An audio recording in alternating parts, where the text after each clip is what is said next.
Ready? আসসালামু আলাইকুম প্রিয় ভিউয়ার্স, নয়ন ইঞ্জিনিয়ারিং এর পক্ষ থেকে সবাইকে জানাই আন্তরিক শুভেচ্ছা ও অবিরাম ভালোবাসা। আজকে একটা দারুণ সুখবর আছে। সুখবরটা হচ্ছে এমন যে যে সকল ভাইয়েরা 15 থেকে 20 মোটরের একটা পাল ভাজা মেশিন খুঁজছেন, তারা সরাসরি আমাদের সাথে যোগাযোগ করতে পারেন। আমাদের প্রতিষ্ঠানে 15 থেকে 20 মোটর সব ধরনের মেশিন আমরা বানায় থাকি।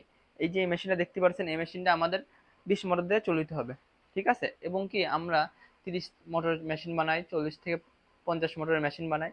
আমাদের ওই সাইডে আরও মেশিন কমপ্লিট করা আছে এবং কি রেডিমেড এই একটা আছে। হ্যাঁ, এখন আজকের মূল উদ্দেশ্য ভিডিওটা করার কারণ হলো, কিছু উদ্যোক্তা আছেন যে মেশিন নেওয়ার পরে তারা ছুরি চেঞ্জ করতে পারেন না, আমাদেরকে বলেন ভাই ছুরি কীভাবে চেঞ্জ করব, কিংবা একটা ছুরি আপনি 4বার কীভাবে ইউজ করবেন সেটাও আপনি জানেন না। আজকে এই ভিডিওটার মাধ্যমে আমি আপনাকে দেখা দেবো যে একটা ছুরি আপনি কীভাবে 4বার ইউজ করবেন। ঠিক ঠিক আছে। আহ, আমাদের এই মেশিনে আপনি ভুট্টা, তারপরে আপনার গম, আর বিভিন্ন ধরনের উপাদান আপনি এগুলো ক্র্যাশ করতে পারবেন। শুধু ভুট্টা গম এগুলো না, আপনি যেগুলো ক্র্যাশ করতে পারবেন আমাদের সাথে যোগাযোগ করবেন যে ভাই মেশিনে এগুলো হবে কি হবে না। আমরা বিষয়টা জানবো, দেখবো, যদি হয় তাহলে আপনাদেরকে জানাবো যে ভাই হ্যাঁ এতে এতে এগুলো পাউডার হবে, আর যেটা হবে না সেটা আমরা বলে দেবো যেটা হবে না। ঠিক আছে, তাহলে আসেন দেখেন আমরা কিভাবে মেশিনে ছুরিটা লাগাই, ছুরি ছুরি চেঞ্জ করবো কিভাবে, কিংবা একটা ছুরি আপনি কিভাবে 4বার ইউজ করতে পারবেন। সরাসরি আপনি আমাদের কাছে দেখেন। আমি এখানে ভিডিও করি কিংবা আমি এখানেও চাকরি করি।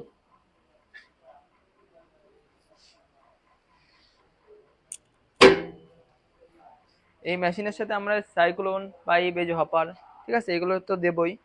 আপনি একটা জিনিস দেখেন, আমাদের মেশিনের একটু কোয়ালিটি দেখেন। আমাদের এই ছোট মেশিনের ছুরির সাইজ দেখেন, পুরোপুরি 1/2 ইঞ্চি আছে। এগুলো হলো যে গাড়ির স্প্রিং পাতি আছে না, এগুলো যে গাড়ির স্প্রিং পাতি, ওইগুলো কেটে কেটে এগুলো বানানো হয়। ঠিক আছে, কাট শুরু হয়েছে। হ্যাঁ, দেখেন বিয়াস আমরা কিভাবে ছুরি চেঞ্জ করি, কিংবা আপনি কিভাবে ছুরিটা চেঞ্জ করবেন। এই দেখেন আমরা দুইটা ফুটো দিয়ে থাকি। হ্যাঁ, এই প্রথম ফুটোতে লাগালাম আমরা, এই যে এইভাবে আমরা সাজাবো ছুরি। এই যে একটা বুশ দেবো, ফার্স্টে একটা বুশ, তারপর একটা ছুরি। হ্যাঁ, এইভাবে আমরা এই লাইনটা সাজাবো। ঠিক আছে, একটু মনোযোগ সহকারে দেখবেন, ভিডিওটা দয়া করে টানবেন না, মনোযোগ সহকারে দেখেন কিভাবে আমরা ছুরি সাজাচ্ছি বা কি আপনি কিভাবে ছুরিটা চেঞ্জ করবেন। এবং কি আমরা যে বলে থাকি আপনারা একটা ছুরি 4বার ইউজ করতে পারবেন, সেটা আপনি কিভাবে ইউজ করবেন সেটা আজকে এই ভিডিওর মাধ্যমে আমি আপনাকে দেখা দেবো। একটু মনোযোগ সহকারে কষ্ট করে ভিডিওটা একটু দেখুন, আপনারই উপকার হবে। আচ্ছা, কাট। Запив свисточек, сок березовый глоток. Тишины послушать волю, тропинки в лес густой. А болтать с березкой вдоволь про него и про любовь.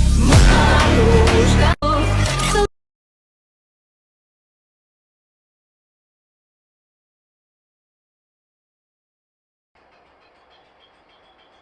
রেডি?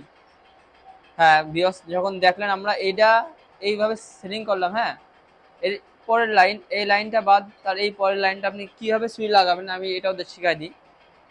একটু খেয়াল করে মনোযোগ সহকারে দেখলেন। আগের লাইনটা আমরা বুশ আগে দিচ্ছি। হ্যাঁ, এখন দ্বিতীয় লাইনটায় আমরা কি করব, এই সুইটা আগে দেব। এই যে সুইটা আগে দিলে এই যে গ্যাপটা, এই গ্যাপটা এই সুইটা খেয়ে যাবে। তারপরে দেবো বুশ। এইভাবে আমাদের 5টা লাইন চলবে। এবং কি আমি আপনাদেরকে আরেকটা জিনিস দেখাই, আমরা যে বলি যে একটা সুই আপনি 4বার ইউজ করবেন, তা কিভাবে আপনি ইউজ করবেন সেটাও আজকে দেখাই দেবো। এই যে দেখছেন আমাদের 4টা ফুটো। হ্যাঁ, এই 2টা ফুটো, এই একটা ফুটো, একটা ফুটো, এই যে আমরা একটা লাগালাম না। এবার আপনার এই পাশ দিয়ে আপনার মাল ভাঙবে। আপনার এই পাশ যখন ক্ষয় হয়ে যাবে তখন আপনি সুইটা বের করবেন, খুলে সুইটা এই এই লাগানো থাকবে, তো এই ঘুরে এই দিয়ে দেবেন, তখন আবার এই সাইড ভাঙবে। আবার এই সাইড যখন ক্ষয় হয়ে যাবে তখন ঘুরে আবার এই সাইড দেবেন, এই সাইড, এবার ঘুরে এবার এই সাইড ভাঙবে। এইভাবে আপনি একটা সুই 4বার ইউজ করতে পারবেন। আর তারপর আমরা যখন আসি আমাদের সাথে যোগাযোগ করবেন, আমরা ইনশাল্লাহ সাথে সাথে তাৎক্ষণিকভাবে আপনাদের মেশিনটার রিপেয়ারিং কাজ শুরু করে দেবো। সকলকে ধন্যবাদ ভিডিওটি দেখার জন্য। রাখ।